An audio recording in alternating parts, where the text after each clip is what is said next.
Ok. Du coup, l'idée Sur... c'était juste de voir les pull requests. Enfin, la présentation que j'ai fait mardi. Et dedans, il y avait plusieurs propositions de pull requests. Donc savoir si ça passe ou ça passe pas, quoi.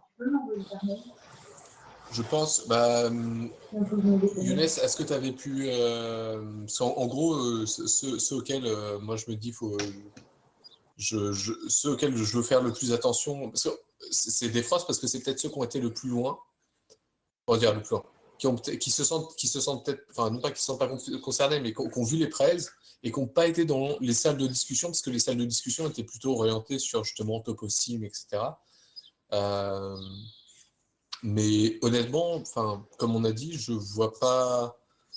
Enfin, c'est vers un changement d'API, certes, mais au final, c'est un bout de l'API que beaucoup de personnes n'utilisent pas forcément.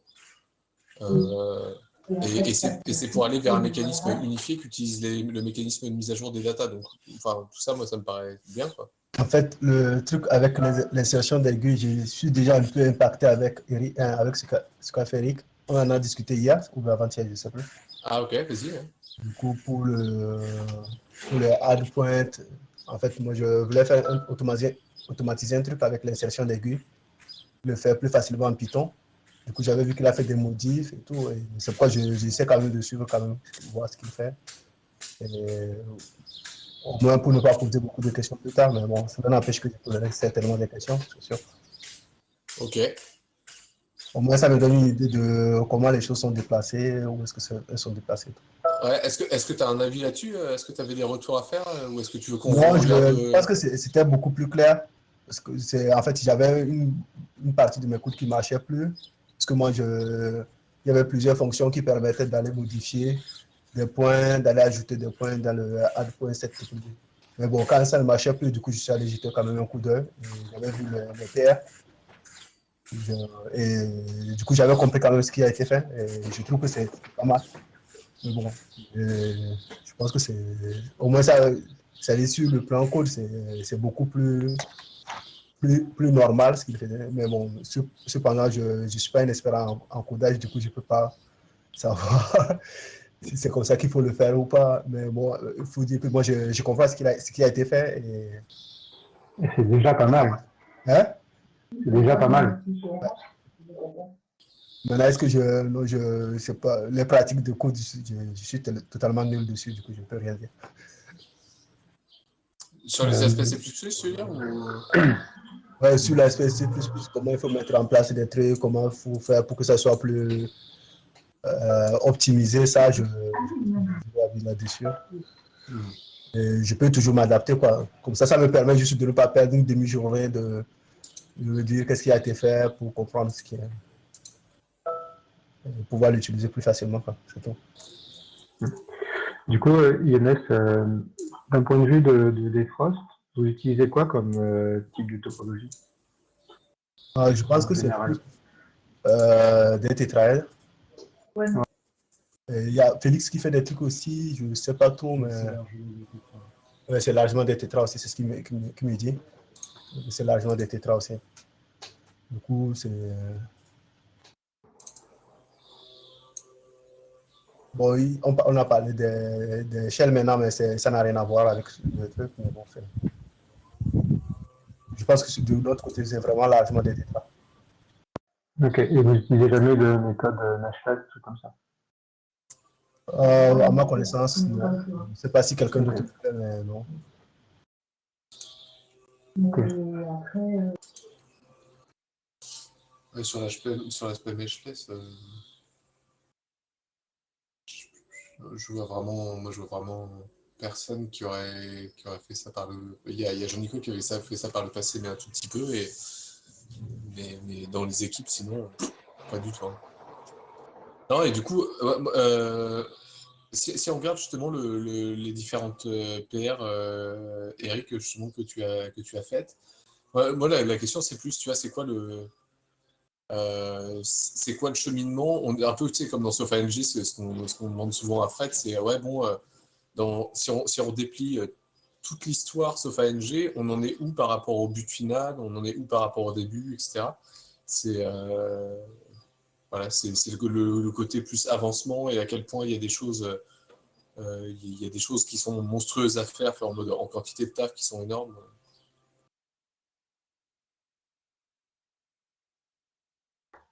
Une seconde, je vais partager ma Ouais, presse. bien sûr, bien sûr, bien sûr. Moi, le problème, c'est que je ne suis pas du tout sûre qu'avant, les personnalisations ne pas comme ça. Attends. Vous voyez mon écran là? Ouais. On voit la full présentation. Enfin, elle n'est pas en plein écran, mais elle est. Ouais, ok. On la voit. Non, mais moi, je comprends. En fait, il y a deux aspects principaux, on va dire, dans les changements. Il y a vraiment l'aspect changement topologique, donc qui est ce truc-là, tout ce que je vous ai expliqué là. Et il y avait le deuxième aspect que je voulais voir plus, du coup, avec. C'était plus là par rapport à la discussion qu'on a juste avant, c'est comment on restructure un petit peu la base des classes de Sofa. Parce que donc, alors pour te répondre, il y a sur ce chantier-là, il y a Fred qui a commencé à créer les collections de géométrie et topologie. L'idée, c'est on va dire de faire des tests dans Caribou, et je pense qu'à terme, ça serait de faire un peu un mirroring de ce qui a été fait dans Caribou et de le remonter dans ces structures-là de Sofa. Et du coup, alors attends, ça c'est la truc actuelle. Donc, ce que j'ai expliqué, c'est qu'il y a aussi je voudrais virer des classes. En fait, il y a des trucs qui sont un peu bizarres. Et actuellement, tu as une classe qui s'appelle topologie, qui du coup contient en fait toutes ces informations-là, et qui est en fait au-dessus de base mesh topologie. Donc, c'est-à-dire qu'en fait, dès là, on a déjà un maillage en fait. D'où l'idée, c'est pour ça que je posais la question, est-ce qu'il y a une espèce de pouvoir avoir un truc qui s'appelle base topologie qui lui a une API vraiment très très générique et qui en fait fait plus le lien avec le graphe de scène de Sofa, et qu'en dessous on passe en mode maillage à ce niveau-là. Du coup peut-être que là il fonctionne peut-être qu'avec les maillages, donc ça c'est pas un gros problème. Du coup ça nous permettrait ici d'avoir un base particulier topologie, d'avoir pourquoi pas un Sofa Caribou topologie, d'avoir un topo sim topologie, comme ça quoi. À voir où est-ce que ça arrive à ce niveau-là plutôt, à voir, je sais pas trop. Et du coup, il y a ce chantier-là, qui est pas tant compliqué que ça à faire, mais par contre, ça a une grosse répercussion dans le code de Sofa, dans toute l'architecture de Sofa, parce qu'en fait, tout le monde cherche ce gars. Enfin, en fait, non. Pour être précis, tout le monde cherche ce gars-là, mais en fait, implicitement, on veut utiliser ce truc-là. En fait, par le graphe, il cherche quelque chose qui a un pointeur qui peut être casté en base mesh topologie, et derrière, ils essayent de choper la topologie. Ouais. Et en fait, il y a plein d'endroits où tu peux voir, il y a get context, get topologie, et juste derrière, dynamic cast en base mesh topologie. Et tout comme il y a un get context, get base mesh topologie aussi. Voilà. Et du coup. C'est celui-là auquel je pensais. Ouais, mais les deux existent. C'est ça qui est marrant. Qui n'ont pas de force. Bah, actuellement, oui. Théoriquement, ça a été fait parce que justement, ça ne devrait pas faire la même chose. C'est vraiment ce niveau-là, en fait, ce qu'on veut. C'est d'avoir un truc topologie qui permet de faire du meshless, de faire n'importe quoi. Et il y en a où tu veux. Je ne sais pas si ça a du sens d'avoir un base mesh topologie, mais au final, maintenant, oui, parce que tout Sofa se base là-dessus. Eric, si tout le monde appelle topologie, on peut peut-être l'appeler topologie au lieu de base topologie. Si tu veux garder le base. Je sais pas. Les deux me vont. Je sais pas, totalement ouvert. Si topologie est jamais un truc précis, mais toujours générique, pas besoin du base, c'est OK. C'est une topologie. Good. Maintenant, est-ce que c'est un mesh topo? Je sais pas, hein, c'est juste, je me dis, c'est tellement un truc qui porte à confusion. Dans ma compréhension de l'époque de Sofa, quand on mettait base, en gros, c'est que c'était une classe finale virtuelle. Une interface. Une interface, ouais. OK. Bon, mais après, moi, je l'appelais topologie. Enfin, les deux me vont. J'ai pas d'avis tranché là-dessus. Après, c'est la syntaxe. C'est la syntaxe. C'est pas... En tout cas, avec la base, effectivement, ça garde la sémantique Sofa. Parce que, effectivement, c'est juste que dans Sofa, Souvent, quand tu as un base, quelque chose, tu as le quelque chose après qui hérite du base. Genre, Moi, c'est base parce force que field, t'as force field. mais tu Base vois, topo, t'as topo. En fait, là, dans Sofa, en fait, le truc le plus en haut, il n'a pas base, en fait. C'est vraiment tout virtuel pur. C'est le mapping, force field, je sais plus, behavior model, je crois aussi. Enfin, bref. Et en dessous, le base machin, il implémente des trucs qui va être parce que ça factorise le code pour tous ses enfants après, quoi. Donc, en grosso modo, il faudra une topologie, en dessous de la topologie, et après, base topologie. Tu vas si vous voulez être clair avec ça, ce qui est stupide. Donc, en théorie, il devrait s'appeler plutôt topologie, en fait. Ok. Pour moi, le beige est ouais, tout t'es sûr de ce que tu en dis, bas. Fred? Ouais, je suis pas sûr là. Si. Bah, en tout cas, pour intersection aussi, c'est pareil. Il y a un discret, il y a intersection. Pas le meilleur exemple, je pense. Oui, bon, après lui, c'est le bordel. Mais force field, c'est quasi sûr. Force field, il hérite de base force field. Force field, il hérite de base force field. Pour moi, c'est base force field, c'est la classe abstraite virtuelle pure. Et tu as l'implémentation avec quelques classes qui sont utiles à tout le monde, qui est force field. C'est parce que c'est parce qu'il y a les templates qui entrent en jeu, en fait. Si tu veux avoir un pointeur virtuel non templaté, tu vas chercher base force field. Voilà. Si tu sais que tu travailles avec des vec3, bien, tu veux n'importe quel force field, vec3, ben, tu peux prendre la version. Ou mechanical state, quoi. Ouais. Mais en tout cas, bon. Ok, base topologie, donc ça serait le pointeur virtuel non templaté. C'est ça. Ouais, ok. Au final, il pourrait y avoir base topologie, peut-être aussi un topologie en dessous. Il y aurait des templates qui seraient dans la topologie? Alors oui, j'attendais qu'il arrive celui-là. C'est le temps de dégager toute l'architecture des topo containers pour chaque élément. C'est le temps d'utiliser des templates sur... Non, il n'y a pas de template en ce moment, ce qui fait que tu as une implémentation pour chaque type d'élément de topo. Ah oui, d'accord. Tetra topo, hexatopo, et tout. Parce qu'à terme, vous voulez faire topologie container templaté sur le type d'élément, comme dans le cas. Par exemple. Ben, par exemple. Oui, ok. Mais donc, avec ça, ce serait beaucoup plus facile de ramener ce qu'il y a dans Caribou ou dans Sofa. Après, c'est... mon micro, il a activé ou pas? Ça serait En fait, j'ai regardé le jour que je t'avais dit que je voulais peut-être commencer à le faire, parce que ça m'énervait, c'est pas un truc. Mais en fait, c'est très très compliqué dans Sofa, parce qu'en fait, quand tu as par exemple un triangle topologie conteneur, il y a plein de composants qui vont directement accéder aux arêtes, enfin, à la liste d'arêtes, quoi, qui travaillent sur les edges. Et du coup, si tu fais vraiment un truc complété, ça veut dire que dedans, il faut que tu aies un sous-domaine qui soit des arêtes, et je sais pas comment tu rediriges toutes les fonctions. En fait. C'est toujours... Généralement, je crois qu'en fait, ils accèdent aux frontières de l'élément. Donc, le triangle accède aux edges. Et puis, donc, ça va toujours être à l'élément de degré inférieur. Donc, un élément 3D va accéder à des éléments surfaciques 2D et des éléments edge. Oui, ce que je veux dire, c'est même juste d'un point de vue implémentation dans Sofa, il y a plein de... Par exemple, tu as le triangular bending string, il utilise une liste de triangles. Le premier truc qu'il fait, c'est qu'il va récupérer les arêtes de chaque triangle pour calculer ses ressorts. Et du coup, ça veut dire que implicitement, dans ton objet templété, là, topologie conteneur sur les triangles, il faut qu'il ait une façon de rendre les arêtes directement. Et ainsi de suite, si tu as un tétraèdre, il faut qu'il y ait une façon d'accéder directement au triangle et d'accéder directement aux arêtes. Tu fais, après, il y a une fonction triangle qui fait get edge. Mais dans Caribou, c'est boundary elements. Donc, il faut que ça reste générique. N-1, quoi. Get bottom. C'est ça. C'est exactement ça, en fait. N-1, c'est ça. C'est les faces, en fait. Pour un élément volumique, c'est ses faces. Pour un surfacique, c'est ses edges. Mais c'est toujours un degré.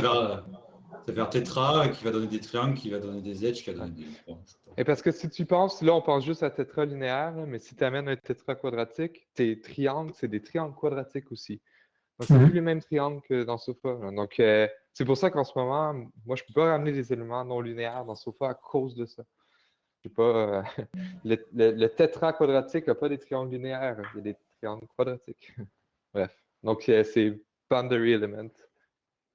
Chaque élément a un type d'élément frontière. Bref. Ouais. Et ça, c'est un. Enfin, ouais. Je suis d'accord, il y a moyen de le faire de façon générique, mais du coup, ça va impacter quasiment tous les composants de Sofa, quoi. Ça veut dire qu'en fait, dans ton triangulaire binding string, tu fais get boundary domain, et après tu fais get, je sais pas, mon élément numéro 10, par exemple.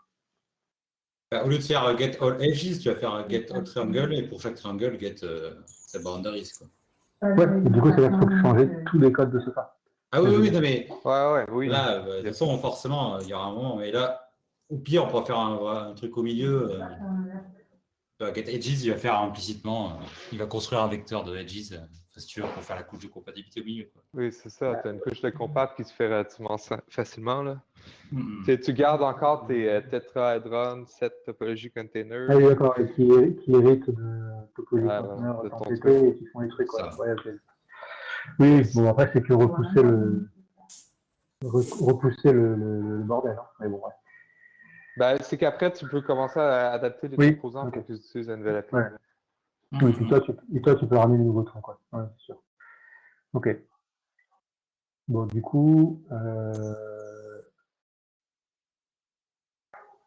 et là, est-ce qu'on est d'accord sur ce truc-là? Enfin, oui. Quelqu'un est contre? Non, non. Moi, je ne fais jamais contre. En fait, celui qui est contre, il faut qu'il toujours dise pourquoi. Enfin, non, mais il peut rien dire, bah tant pis. Et moi, je pars de ce principe-là, de toute façon. S'il n'y a personne qui dit rien, tu as toujours raison, Eric. Hein. Non, mais en vrai, je veux dire, si quelqu'un qui parle, qui n'a pas d'alternative, forcément, tu peux dire ce que tu veux. Mais pour moi, c'était ça depuis 15 ans, hein, donc il y a le fait accompli, quoi. Après, c'est pas fort. Peut-être que ce que tu proposes, il y a peut-être des conneries, moi, je ne les vois pas. Et de toute façon, j'ai rien contre ça, donc c'est mieux que rien. En fait. Je sais que c'est pas très propre comme raisonnement, mais pour moi, je laisse la place à celui qui dit, qui fait, quoi. Et juste, il y a Topology Container et Mesh Topology. Tu peux me rappeler là le. Ça, c'est les statiques. Ça, c'est dynamique. Donc ça, c'est par élément. Ouais. Ça contient tout. Ok, merci. Mais disons que ça a de moins en moins de sens. De toute façon, à terme, surtout si on passe sur cette version-là, celle-là, elle va jarter. Hein. Moi, j'ai toujours cru que celle-là devait jarter, de toute façon, il y a longtemps. Hein. Ouais, mais c'est... à l'époque, c'était Lille qui faisait barrage. Oui, bah, je vois. C'est comme d'hab. Mais je veux dire, en théorie, celle-là, déjà, Mesh Topology, elle devait pas être maintenue à l'époque. Bah, en fait, ça a un avantage, c'est que quand tu fais ta scène, tu n'as pas besoin de spécifier si tu veux utiliser des arrêts, un edge topology container ou un triangle topology container. C'est un peu comme un auto-topologie. Bon, après, on pourrait dire la même chose. On pourra faire un mesh topologie qui va utiliser ton topologie container, un truc.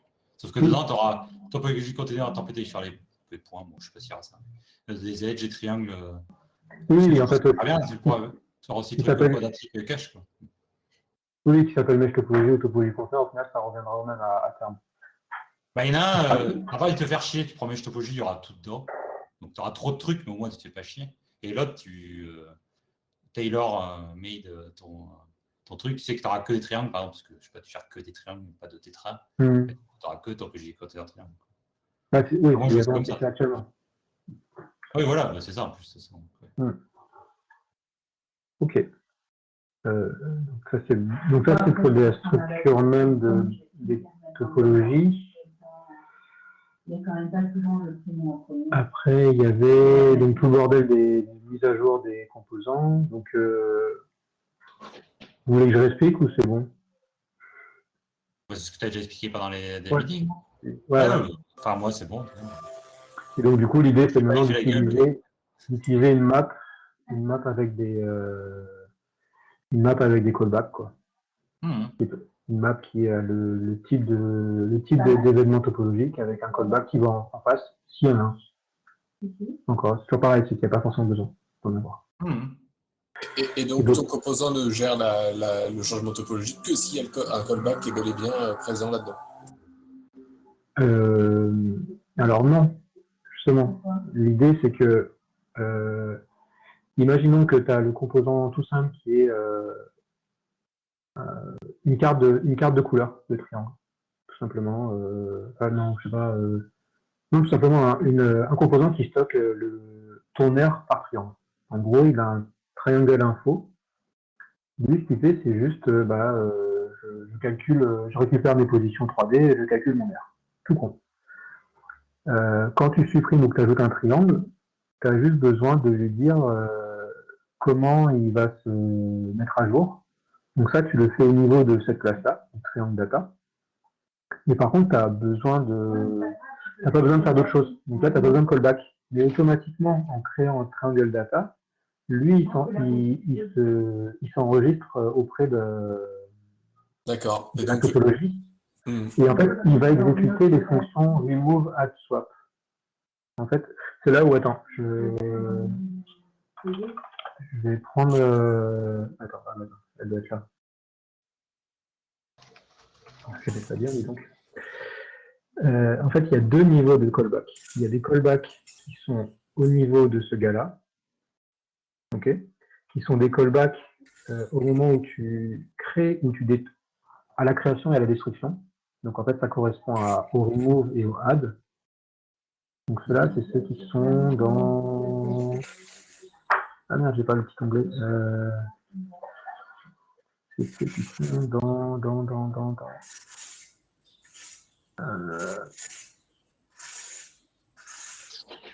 C'est qui fait du jardinage. Ah bah non, ouais, c'est mon voisin.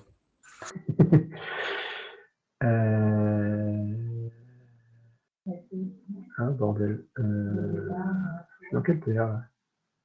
Je suis pas dans la bonne terre en fait. Je suis pas dans la bonne terre, attends, c'est bon.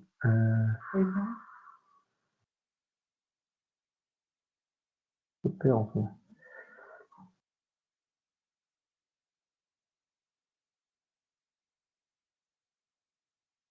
Voilà. Donc, on avait. En fait, si tu prends le cas par exemple du Triangular FM Force Field, lui, il stocke juste une info par triangle. Et en fait, ce qu'il fait, c'est qu'il a juste une fonction qui est, à un moment de la création d'un triangle, j'appelle ce truc-là qui va faire, voilà, qui fait un calcul de ton tenseur, je pense, de déformation, en fonction de tes positions géométriques. Et donc ça, c'est un callback que tu vas passer que tu passes. Attends. Voilà, tu lui passes la fonction create, apply create function. Donc en fait, ce gars-là, il a deux callbacks, deux callbacks que tu peux surcharger, le callback de création et le callback de destruction. Et ceux-là sont, peu importe si tu crées un handler ou pas, ceux-là sont automatiquement appelés au moment où tu fais un remove ou un add au niveau des triangles. En fait, ils suivent, il faut vraiment le voir comme un buffer qui suit exactement le buffer des triangles. Et à chaque fois que tu fais un add, un remove, il appelle les callbacks s'ils existent. Ça, c'est une chose. Et après, il y a un deuxième niveau de callback qui est si tu crées un topologie data handler, qui lui va dépendre du type d'événement de changement topo. Donc, typiquement, si tu as un triangle si tu fais l'événement, tu surcharges l'événement triangle remove, quand tu fais un triangle, tu as d'un côté le callback qui va être appelé dans le handler. Donc, en fait, ça va être par exemple dans la fonction le bending spring, il doit en avoir un. Non. Toi, lui, il a une fonction, par exemple, que tu peux appeler quand tu crées un edge. Ou alors, tu as une autre fonction que tu appelles quand tu détruis un triangle, etc. C'est vraiment des callbacks qui sont appelés en plus. Et donc, ce qui se passe, c'est qu'au moment de la moulinette, là, quand tu supprimes quand tu passes les événements, il va appeler le callback de suppression de triangle, et juste après, il appelle la fonction remove de ton data. C'est deux trucs différents, en fait. Il y a deux niveaux. Ouais, je pense. Ça, c'était clair. Si, parce que les data, il faut forcément qu'ils suivent toujours le. Ouais. Le data suivra forcément le vecteur. C'est juste qu'en plus, tu peux passer des callbacks. Donc en fait, c'est typiquement ce qui est fait dans. Je ne trouve pas mes fonctions. C'est pratique le petit onglet sur le côté d'habitude. T'as pas le plugin de Jean-Nicolas sur Bah, pas sur ce PC là, non. En fait, attends, on va le faire à l'ancienne.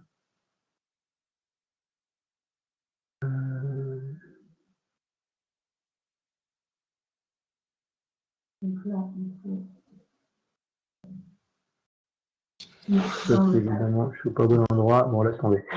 En gros, il y a une boucle. Regarde la 2087 en même temps. Je regarde taper en même temps. J'ai le petit truc sur le côté, moi ça me facilite la. Ouais, mais en fait, il faut que je puisse accéder à. Putain, c'est le bordel.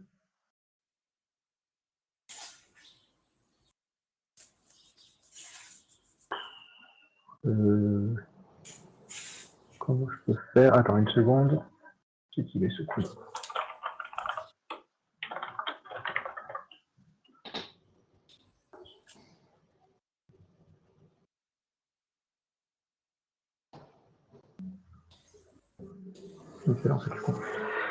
Voilà, en fait, dans. Non, en fait, j'ai tout là, excuse-moi. Donc, en fait, ce qui se passe, c'est que au moment où tu as fait ton topologique, lui, il part la liste d'événements topologiques qui passe. Il fait un premier call qui est dans ma map, j'appelle le callback qui a été enregistré. Donc là, ça fait ce que ton bundling veut faire, par exemple. Et juste après, il va supprimer le triangle et du coup, il redimensionne ton info, ton triangle data, qui est les infos par triangle. Et là, ce qu'il fait, c'est qu'en fait, dans cette fonction, au moment de la suppression, il appelle, en gros, c'est comme un destructeur, en fait, mais c'est un callback, quoi. Mais t'as pas, il faudrait pas que ta data, par exemple, triangle Ariel, tu vois, l'aire de ton triangle, elle soit déjà redimensionnée comme il faut pour lancer le callback? C'est-à-dire, j'ai pas compris. Tu peux répéter? Parce que j'ai l'impression que tu disais que d'abord, il appelait un callback, disant attention, on va retirer un élément, et ensuite tu retirais vraiment l'élément du vecteur de triangle, par exemple.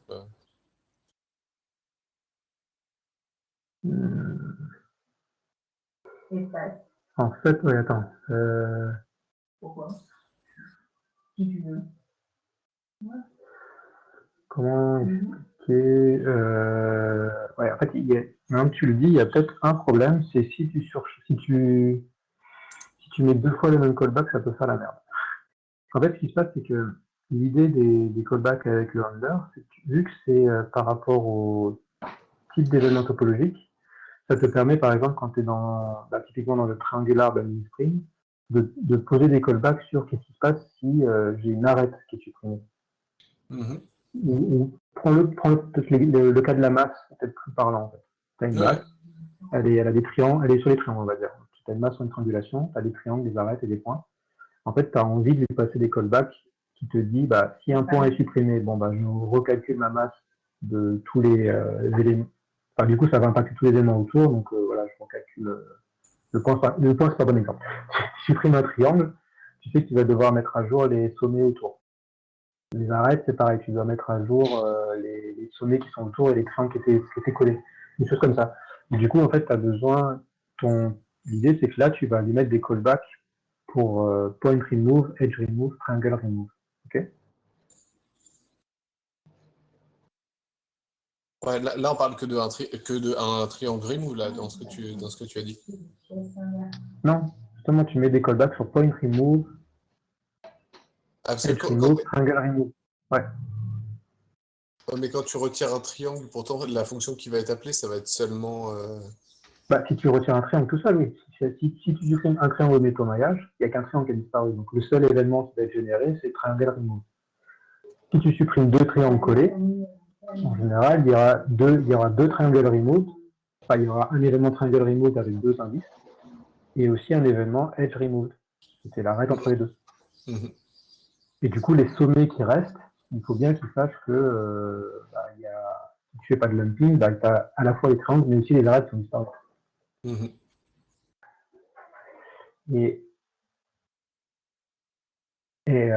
Donc, en fait, normalement, ça devrait être ça qui est utilisé tout le temps. Ce principe-là de racheter des callbacks par type d'événement topologique, parce qu'en fait, c'est le plus verbeux, quoi. Tu décris vraiment ton comportement pour tout type d'événement. Ce qui se passe, c'est qu'on a rajouté, pour les topologies data, on a rajouté aussi le système de création-suppression pour aller plus vite. En gros, typiquement, tu as une fixe constraint, tu supprimes ton point, dans le truc de destruction, tu vas dire, on retire la contrainte, quoi, si mon point est enlevé. Alors, effectivement, il y a un cas de figure que je n'avais pas pensé, c'est si jamais tu es dans ton Triangular FM et que tu mets un callback sur Triangle Remove et sur ton destructeur de ton topologie data, tu vas peut-être faire deux fois le process. C'est un cas de figure que je n'avais pas pensé, il faut que je regarde. Je comprends même pas. Je comprends pas la question que je t'ai fait de poser. C'est pas grave. En fait, ton triangular bending ou ton triangular FM, n'importe. Il calcule ta triangular FM, il calcule son tenseur de déformation. Ok. Quand tu crées le triangle, quand tu détruis le triangle, je prends un exemple, attends. Plus simple, le triangular bending string, il met un ressort entre deux arêtes. Il a une paire de triangles, il met un ressort entre les points opposés. D'accord? Ouais.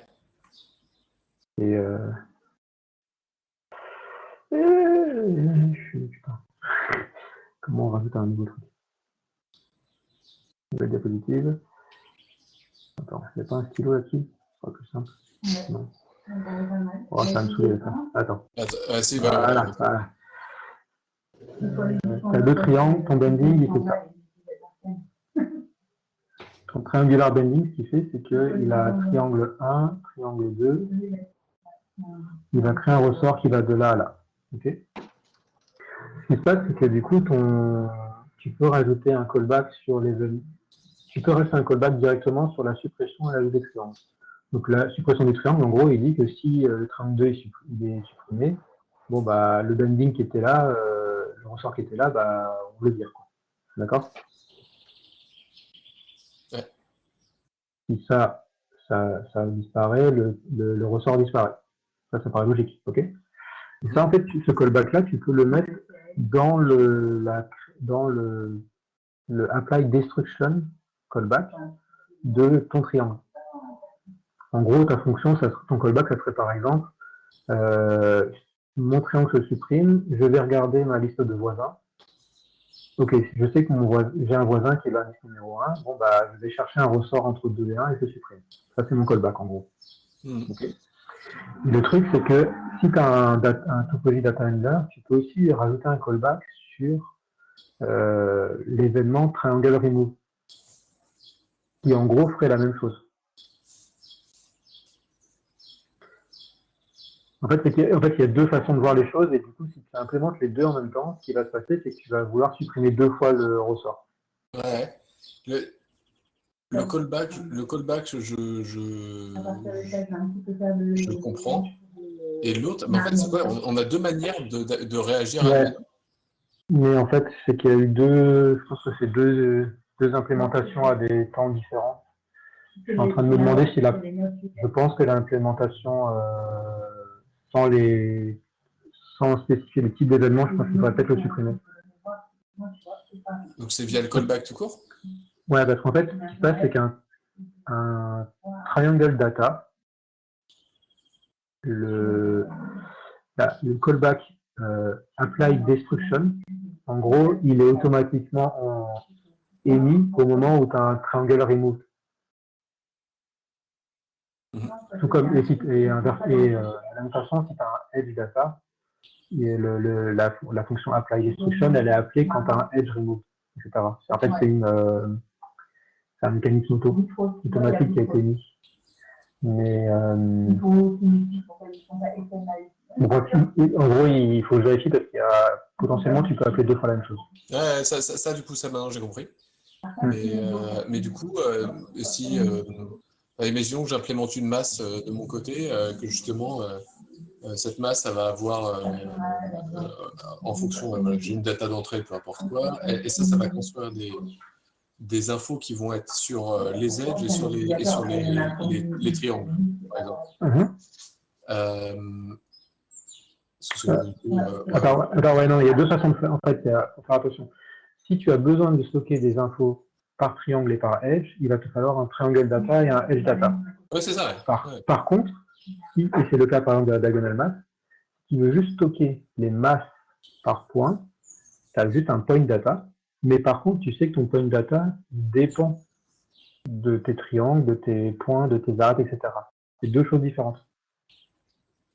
Tu vois ce que je veux dire ou pas? Ouais. En gros, il y a sur quoi est stockée ta donnée, ouais, et de quoi elle dépend, ouais, topologiquement parlant. Ouais. En fait, c'est exactement ce que j'ai mis si je repartage ma présentation.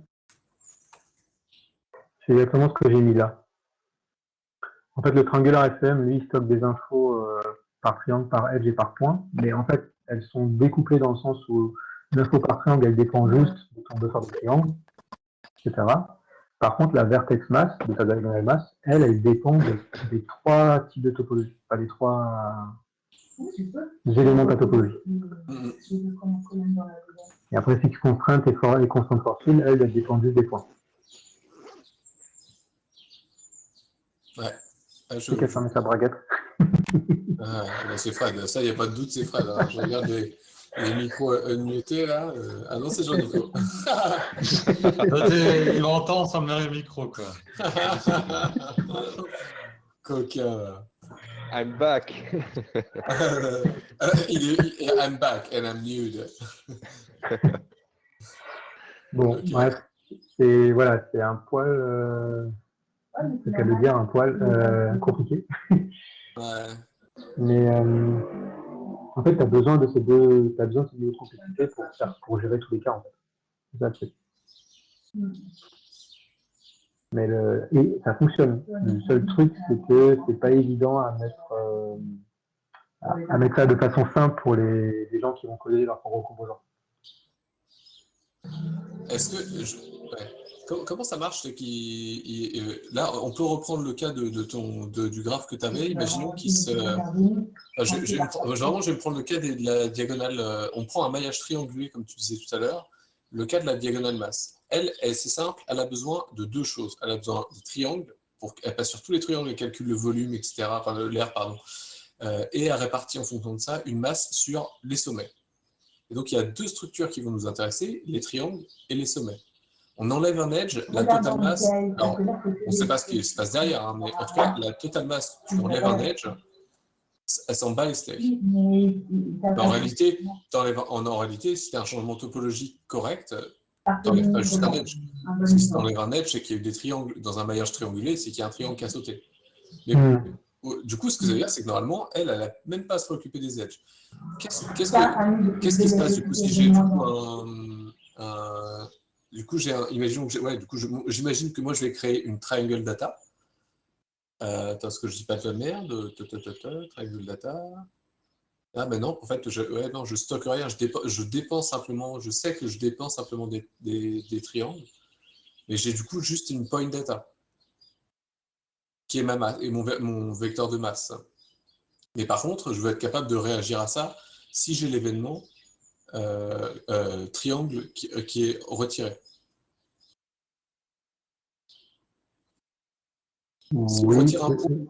Si on retire un point automatiquement par le mécanisme des topology data, mon vecteur de masse va être immédiatement resize.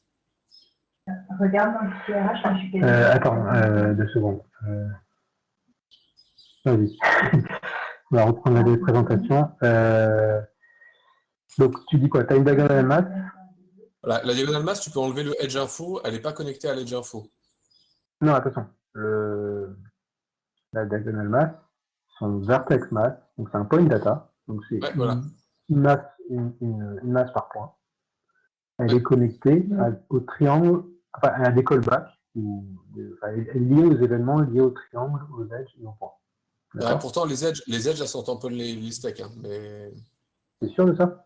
Ouais, parce que vu qu'en gros, elle ne stocke rien sur les edges. Et donc. Mais c'est pas qu'elle stocke, c'est qu'elle calcule quelque chose par rapport aux edges. Non, elle prend le triangle, elle prend son R, elle divise par 4, par 3, pardon, et puis elle met rho V sur 3 et Zubidoo sur les sommets. Non, Mais. Oui, alors attends, excuse-moi, c'est moi qui m'exprime mal. C'est qu'en fait, elle a des callbacks sur les triangles, les edges et les points. Donc en fait, imaginons que. Et du coup, elle va pouvoir réagir si tu supprimes un edge, si tu supprimes un triangle, si tu supprimes un point. Mais en fait, la diagonale masse, c'est un peu compliqué parce qu'elle est capable de fonctionner avec une triangulation, tout comme elle est capable de fonctionner sur des lignes. En fait. Et ce qui se passe, c'est qu'au niveau initial, au niveau de la topologie elle-même, topologie, quand tu supprimes un objet, il y a le mécanisme de notification propagation remove, c'est un truc de base. En fait, ce qui se passe, c'est que dans les modifiers, ce qui se passe, c'est que si tu supprimes un triangle, c'est géré au niveau triangle. Donc en fait, tu auras l'événement triangle remove et tu auras aussi les événements edge remove. Dans ce cas-là, ta vertex max, elle ne s'occupe pas parce qu'elle fonctionne en mode triangle. Mais en fait, ta vertex max, ta diagonal mass, elle est aussi capable de fonctionner qu'avec des edges. Donc c'est pour ça qu'elle est connectée aux edges. Il est comment? Perdu la fin. Non. Typiquement, si tu as un dim, et que tu supprimes un edge, tu vas pouvoir mettre à jour. Et en fait, maintenant que tu le dis, je suis quasiment sûr que dans le code de diagonal mass, il y a un moment à l'initialisation de la topologie, tu vérifies quel est ton niveau de plus haut degré, de plus gros, on va dire, élément. Ouais. Et tu le relis en fait que à cet événement-là, je crois. Il y a un truc comme ça. Ouais. Regarde. Il y a un beau truc là, un beau pâté qui s'appelle comme ça. Oula. Ouais, je vois très bien ça. Ouais. Voilà. Et ce truc-là, ce link to edge data array, c'est exactement la flèche que je montre là. C'est-à-dire qu'en gros, lui, automatiquement, il sait qu'il va devoir, il a créé un handler qui est empêté sur les edges, et du coup, il sait qu'il doit écouter les événements sur les edges. Enfin, non, excuse-moi. Il sait qu'il est lié aux edges. Donc en fait, il sait qu'il doit écouter les événements qui viennent de la topologie des edges. Parce qu'en fait, il y a encore un autre truc que je n'ai pas bien expliqué, c'est que les événements qui sont générés, genre triangle remove, edge remove, etc., elles sont émises par les topologies conteneurs. En gros. Mais elles sont émises à chaque niveau. C'est-à-dire que lui, lorsque tu fais un triangle, il va émettre un événement triangle remove. Et ensuite, il va passer la main à son niveau d'en dessous qui est edge cette topologie. Et lui, il va émettre, si c'est le cas de figure, il va émettre aussi un événement edge remove. D'accord? Ah ouais. Donc, en fait, donc là, on est d'accord que si tu enlèves les if et tu links partout, tu auras le cas de figure que tu viens d'expliquer. Tu auras ta masse, elle va écouter les triangle remove, elle va écouter les edge remove, les point remove. Mais effectivement, ça n'a pas de sens qu'elle écoute les edge remove à ce niveau-là. Parce que ta masse, elle fonctionne sur les triangles. Et d'ailleurs, je pense même que ça fait un bug dans ce cas-là. Parce qu'en gros, c'est-à-dire que tu vas supprimer l'info de tes triangles quand tu es supprimé. Enfin, tu vas retrancher l'info de tes triangles quand tu es supprimé. Et juste après, tu vas retrancher l'info des edges. Alors que tu l'as déjà fait implicitement avec tes triangles. Mais ok, mais du coup, je vois le. Donc là, effectivement, on crée le topologie handler quoi qu'il arrive sur les vertex. Donc ça arrive à chaque fois. Et par contre, après, tu lignes sur le truc du plus haut. En fait, si tu fais pas si tu rajoutes pas de handler à ce niveau-là, ce qui va se passer, c'est que ta masse, elle va juste se mettre à jour au moment où on supprime des points. Parce que ça, c'est l'autre fonctionnement que je disais, qui est le apply destruction function. Ouais, voilà. Ouais. Et encore, si tu as mis le callback, si tu as mis 0 callback, ce qui va juste se passer, si tu mets aucun callback au niveau du handler ou au niveau de ton data, ce qui va juste se passer, c'est qu'au moment où tu as un point qui est supprimé, imaginons que tu avais 100 points et que tu en supprimes 1, tu passes à 99 ici, ce gars-là va être redimensionné à 99 en suivant exactement le système d'indice, en fait. C'est le seul truc qu'il va faire. C'est juste pour éviter, justement, que tu taper dans des cases de mémoire qui sont plus bas. Et en gros, moi que du coup, les topologies data, eux, ils sont eux-mêmes retaillés, resizés comme il faut. Ouais. Mais par contre, du coup, derrière, je comprenais le mécanisme des événements, là, où en gros, tu pouvais en plus dire, bah, même si effectivement ma structure va changer de taille, mais attention, toi, tu voudrais peut-être, avant qu'elle change de taille, ouais, je sais pas, faire quelque chose. Je comprends, mais du coup, là, je vois, tu dis qu'il y a deux. Maintenant, il y a effectivement ça me fait chier parce que c'était clair dans mon esprit, c'est probablement parce que c'est le 3e jour de machin. Mais il y a le système des callbacks et le système des events, là, du coup, maintenant que. Les events sont envoyés par ces gars-là, donc envoyés par la topologie, pour dire il se passe quelque chose. Et après, les callbacks, en fait, sont mappés sur les events. C'est pour ça que tu as une map dans tes handlers, là. C'est l'autre présentation. Dans tes handlers, là, tu as une map qui prend en entrée, donc ta clé de ta map, c'est un événement topologique, justement. C'est ce que j'ai mis là, triangle remove, par exemple. Et la fonction, c'est le callback que tu lui as passé ici. Ok. Et donc, en fait, si tu n'as aucun callback, il ne se passe rien. De toute façon. Ouais, ok. Enfin, si tes data structures vont se mettre à jour, mais. La data va suivre la taille de ton buffer odal. La data va suivre. Et en fait, va suivre exactement la même façon. C'est parce que quand tu supprimes un objet, si tu supprimes un triangle, en fait, la suppression, c'est un swap back. Donc, si tu supprimes le premier indice d'un triangle, en gros, il va caler le dernier élément de ton buffer. Ça, c'est encore un autre truc. Et du coup, ce gars-là, en fait, il reproduit exactement le même mécanisme pour être sûr d'être toujours raccord, en fait. Et, en fait, tu peux le voir, ce mécanisme-là, sans handler, c'est exactement ce qui est fait, par exemple, pour les fixed constraints. En gros, ta fixed constraint, c'est juste que tu sais que tu as peut-être 100 points, mais en fait, tu n'en as que 2 qui sont... il n'y en a que 2 qui ont une fixed constraint. La uniform mass, c'est pareil, quoi.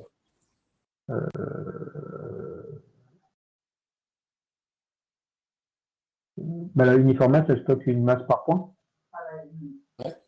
Ouais, d'accord, du coup, c'est pareil, ouais.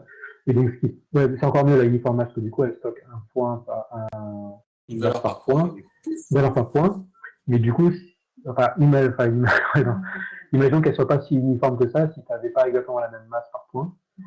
En fait, au moment où tu supprimes un truc dans la topologie, ça fait un swap, etc. Et du coup, lui, il va bien faire le même swap, etc. pour avoir toujours la masse qui correspond au bon indice de ton point. Et du coup, maintenant, qu'est-ce que si justement dans un composant on veut réagir, enfin tu vois, on a des éléments qui sont des topologies data et on veut réagir. Tu rajoutes ton callback. Donc en fait, et on n'a plus que ça à faire. On n'a plus qu'un callback à faire. Un callback par type d'événement que tu veux supporter. Ah ouais. Mais du coup, en fait, c'est là où le système de callback est un peu mieux, c'est qu'en fait, si tu prends par exemple le triangular bending, lui, il a une fonction dans avant c'était géré dans le handler. Là, du coup, maintenant, c'est directement dans le composant. Dans ton composant, imaginons que tu crées un système de ressort. En fait, là, tu lui crées une fonction. Qu'est-ce qui se passe dès que je crée un triangle? Dès que je crée un triangle, par exemple, imaginons que je fais un truc tout con qui est sur chaque arête de mon triangle, je mets un ressort. Bah, en fait, dans ta fonction apply create triangle, apply triangle creation, il faut que j'uniformise les mots, bah, tu lui dis, bah, je crée 3 ressorts parce qu'il y a 3 arêtes. Et en fait, ça, c'est une fonction que tu crées de base en tout composant, on va dire. C'est comme ça que tu l'initialises. Et en fait, tu lui passes ce callback à la fonction triangle create. Et inversement, tu as une fonction qui est triangle destruction. Bah, je sais que si je supprime un triangle, je supprime les 3 ressorts qui sont avec. Elles viennent d'où ces fonctions? Elles sont héritées de quelqu'un ou... Non, c'est des fonctions de ta classe, tout simplement. Ok. Et en fait, mais c'est qu'il faut que ça soit exactement ce nom-là et le callback la trouve exactement, c'est Non. Ah, c'est toi qui spécifie, d'accord. C'est toi qui spécifie le callback. Ok. Moi... Je comprends. Toi qui spécifie le callback par... Je cherche en même temps.